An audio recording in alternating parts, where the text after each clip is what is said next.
श्रावण महिनाच म्हटलं की आपल्यासमोर लगेच हिरवागार निसर्ग दिसू लागतो आणि आपल्याला आपण लहानपणी शिकलेली कविता म्हणजे तुमच्यापैकी बऱ्याच जणांनी ती शिकलीही असेल तर ती आपल्याला आठवते. आपले बालकवी यांची ती कविता, ती म्हणजे श्रावण मासी हर्ष मानसी हिरवळ दाटे चोहीकडे, क्षणात येते सरसर शिरवे क्षणात फिरुनी ऊन पडे. ही अशी ही कविता आपल्याला आजही तोंडपाठ आहे. नमस्कार, मराठी गप्पा या यूट्यूब चॅनलमध्ये तुमचं सर्वांचं मनापासून स्वागत आहे. आपल्याकडे निसर्ग आणि परंपरा या दोन्ही दृष्टीने श्रावण महिन्याचे महत्त्व खूप आहे. चातुर्मासातील सर्वात श्रेष्ठ महिना म्हणून त्याचे महत्त्व आहे. आषाढी पौर्णिमेला दिव्यांची आवाज केल्यानंतर सर्व व्रतवैकल्यांना सुरुवात होते आणि त्यानंतर निसर्गाचे वातावरण बदलते आणि ऊन पावसांचा खेळ हा श्रावणातच सुरू होतो. रसरशीत पालेभाज्या येतात आणि ह्या महिन्यामध्ये खूप सणांची मांदियाळी असते. सणच सण सुरू होतात. तर असा हा श्रावण महिना ऊर्जांचा आणि सणांचा राजा म्हणून ओळखला जातो.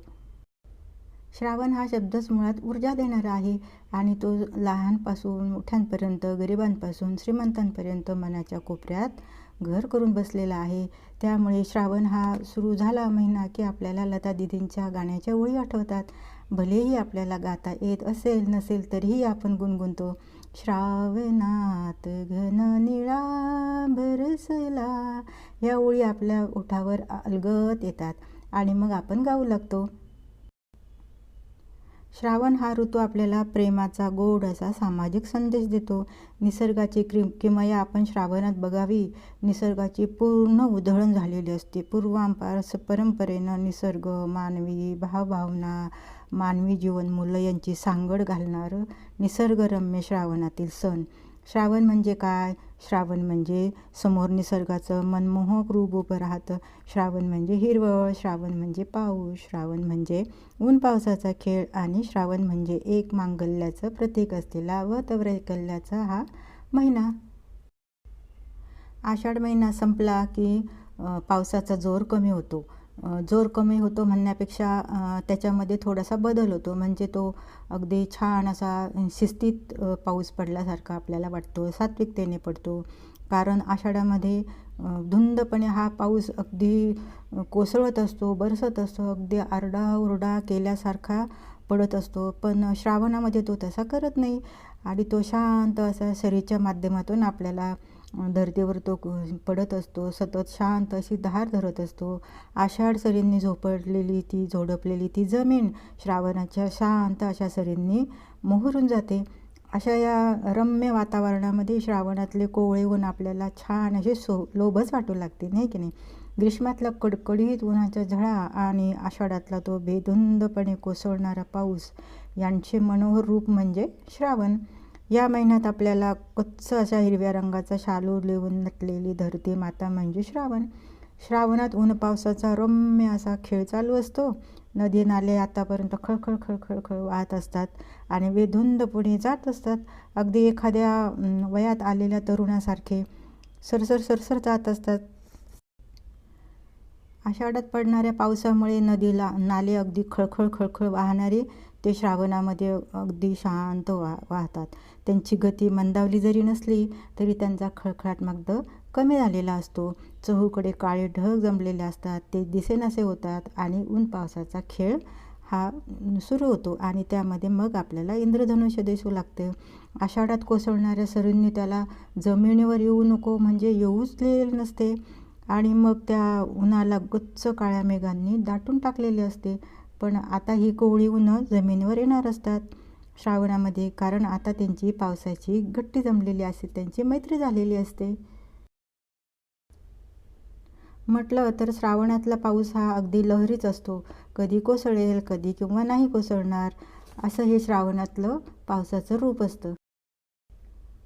श्रावण सुरू होणार म्हटल्यावर सृष्टीची ती काय ऐटच न्यारी काय ते तिचे सगळीकडं हिरवंगार रुपडं. हे रूप पाहून आपल्याला स्वतःला प्रश्न पडतो की कसं होतं असेल हे सगळं. संपूर्ण मारान शेतं, सगळी धरती हिरव्या छटांनी नटलेली असते. शेतावर गेल्यावर कोवळ्या उन्हात नाजूक गवताचा, त्या पात्यांचा पायाला होणारा स्पर्श किती मोहरून टाकतो. त्या नाजूक गवताचा होणारा ओला स्पर्श मनाला किती सुखद अनुभव देतो. श्रावणातल्या वातावरणात एक छान अशी सुखद उत्तेजना असते. श्रावणातल्या वातावरणाची सुरुवात मुळात आकाशात दिसणाऱ्या इंद्रधनुने होते. पालेभाज्या अंग धरू लागतात. अधूनमधून हलक्या बरसणाऱ्या सरी, त्यातच पडणारी उन्हं, हिरव्या शालूने नटलेली सृष्टी तिची आपल्या मनाला आपोआप भूल पडते. श्रावणातली एखादी सर शिडकावून गेली की त्या शिरकाव्याचे बरेचसे थेंब त्या झाडांच्या पानांच्या वेलीवर जलथेंब साचलेले असतात आणि ते आपल्याला मोत्यासारखे दिसू लागतात. जणू त्या पानावर मोत्यांचा सडाच पडलाय की काय असं दिसतं. नुकताच पाऊस पडून गेला की त्या सरी पाठोपाठ मातीला एक छान असा श्रावणी गंध सुटलेला असतो. सृष्टीला मिळालेली ही एक अनुभूती सात्विक, सोजळ, अगदी अमूल्य असा हा अनुभव आपल्याला फक्त श्रावणातच बघायला मिळतो. श्रावण सकाळी उठावे आणि नदीकाठी बसून त्याचा आनंद घ्यावा. समोरचा डोंगर हिरवागार झालेला असतो. नदी पण छान मंद मंद स्मित हास्याने वाहत असते. तिच्या प्रवाहाचा वेग आवाज शांतपणे आपल्या कानामध्ये झुळझुळत असतो. श्रावणात पावसाच्या सरी येतात आणि दुसऱ्या क्षणी हलक्या उन्हाचा शिडकावा होतो. बघा ना, हा खेळ किती अद्भुत रम्य आहे. शहरात कोकिळा आपल्याला सहसा दिसत नाही, पण तरी कधीतरी आपल्याला श्रावणामध्ये तिची कुहू अगदी लांबून ऐकू येते. शहरामध्ये आपल्याला कोकिळा ऐकायला जरी येत नसली तरी शेतात आपल्याला कोकिळा ऐकायला येतात. खेड्याकडचं वातावरण अगदी रम्य असं असतं. तिथे नेहमी पोपट, कोकिळा हे आपल्याला हमखास दिसतात. माळरानावरचा परिसर रानफुलांनी भरून गेलेला असतो आणि त्या भुसभुशीत मातीमध्ये वारोळं तयार झालेली असतात. श्रावणामध्ये सणांची रेलचल सुरू असते. त्यामुळे अगदी पहिला सण येतो तर तो म्हणजे मंगळागौर. नववधूंसाठी हा सण खूप महत्त्वाचा मानला जातो. आणि त्यानंतर येतो नागपंचमी, त्यानंतर येतो रक्षाबंधन आणि नारळी पौर्णिमा, त्यानंतर येतो गोकुळाष्टमी आणि गोपालकाला आणि शेवटी येतो तो बैलपोळा. आपला देश कृषीप्रधान आहे, त्यामुळे या सणाला खूप महत्त्व आहे. माणसांच्या गरजाप्रमाणे आपल्याला हा श्रावण आनंद देत असतो. श्रावण कसा भावला हे प्रत्येकाच्या पारंपरिकतेचं माणसागणिक अगदी वेगळं आहे. प्रचंड गतिमान धावणाऱ्या आयुष्याला श्रावण उभारी देतो, पण त्याचबरोबर स्थिरताही देतो.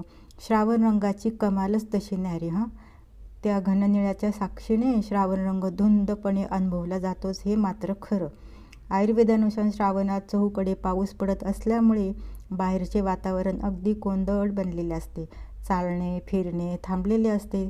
त्यामुळे शरीराची हालचालही होत नाही, व्यायामही होत नाही. त्यामुळे अन्न पचन व्हायला कठीण जाते. त्यामुळे पचनसंस्थेला आराम मिळावा म्हणून ईश्वरीय ध्यानात मन एकाग्र व्हावे, त्यासाठी आहार कमी घेणे किंवा आठवड्यातून एकदा पूर्णपणे उपवास करणे हे योग्य आहे असे सांगितले आहे.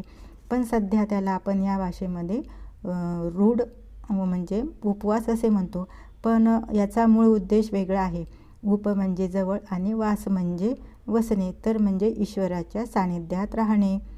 जसे की अंडे, मांस, मच्छी, कांदा, लसूण, मांसाहार असे तामसिक भाज्या असे पदार्थ आपण खाऊ नये, कारण ते पचनात कठीण जातात. हिंदू पंचांगानुसार महिन्याच्या पौर्णिमेला चंद्र श्रवण नक्षत्रात असतो. त्यामुळे या महिन्याला श्रावण असे नाव पडले असे म्हणतात. श्रावण हा महिना शिवाचा असल्यामुळे शिवाची उपासना करतात, मंत्रोच्चार करतात, जप करतात, ईश्वरीय ध्यानामध्ये आपलं मन गुंतवून घेतात आणि ईश्वराच्या जवळ जाण्याचा प्रयत्न करतात. श्रावण म्हणजे निसर्गाच्या सौंदर्याची उधळण. श्रावण म्हणजे धरतीने ल्यालेला नवचैतन्याचा हिरव्या रंगाचा शालू. आषाढाच्या मुसळधार पावसानंतर श्रावणात जाणवतो तो संगीतासारखा नाजूक, तालबद्ध, लयबद्ध, हलका हलका रिमझिम पाऊस. जमीन ना कोरडी ठेवतो ना धोधो बरसतो. आभाळ मात्र गच्च भरलेलं असतं, पण त्याच्या कुशीतून धरतीवर हळुवारपणे उतरतो तो निसर्गाचा अप्रतिम गंधी असा श्वास. श्रावणातील पावसाची विविध रूपे असतात. हेच श्रावणातील पावसाचे वैशिष्ट्य समजण्यात येते. श्रावणात रिमझिम पाऊस सुरू होतो. त्याआधी आषाढात तो धो कोसळतो. तो श्रावणात सौम्य होतो. कधी अचानक वाऱ्यासह पाऊस कोसळतो, तर कधीतरी मुसळधारही कोसळतो. अशा ह्या पावसामुळे निसर्गातही अनेक बदल होत असतात. मात्र श्रावणातील पाऊस हा निसर्गाला हानी पोहोचेल असा कधीही बरसत नाही. असा हा नवचैतन्य घेऊन आलेला श्रावण प्रत्येकाला वेगवेगळ्या प्रकारे तो भावलेला असतो. प्रत्येकाला ऊर्जा मिळाली असते, आनंद मिळालेला असतो. असा हा श्रावण महिना तुमचा, आमचा, सर्वांचा. मित्रमैत्रिणींनो, तुम्हाला हा व्हिडिओ कसा वाटला? व्हिडिओ आवडला असेल तर लाईक आणि शेअर करा आणि आपल्या मराठी गप्पा यूट्यूब चॅनलला सबस्क्राईब करा. अशा छान छान विविध विषयांवरचे व्हिडिओ बघण्यासाठी तुम्ही बेल नोटिफिकेशनलाही क्लिक करा आणि ऑलवर सेट करा. तुम्ही हा व्हिडिओ वेळात वेळ काढून बघितला त्याबद्दल धन्यवाद. भेटूया नवीन विषयावर नवीन व्हिडिओमध्ये. तोपर्यंत स्वस्थ राहा आणि मस्त राहा. धन्यवाद.